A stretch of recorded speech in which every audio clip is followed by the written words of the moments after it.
sobra-sobra yung mga blessings. Parang mas naging mapayapa.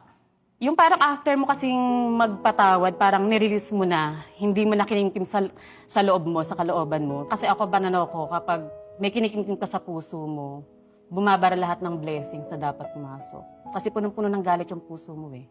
Ang hirap nun Nagpatawad ka. Mm-mm. Paano mo ginawa yun? Proseso ba yun? O instant? Proseso. Kasi lagi ko pinagdadasal, ano ba yung dapat gawin? Yung feeling na akala niya mawawala na yung mami nila. Hindi nila mapoproseso yun. Lalo na kung batang-bata pa sila Yes. nung time na yun. Kaya nga sabi ko, ito ako makipag-away, bakit ko pa ipagtatanggol? Ang gawin mo, improve mo yung sarili mo, patunayan mo na mali sila nang inaakala sa'yo.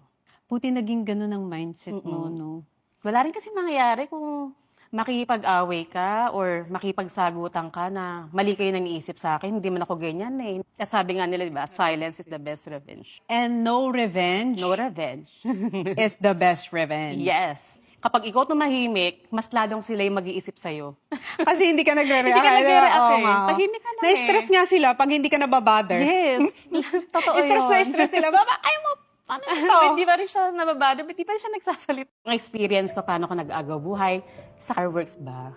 Magpuputuka, wala akong kaalam-alam, hindi ko alam may tama ako.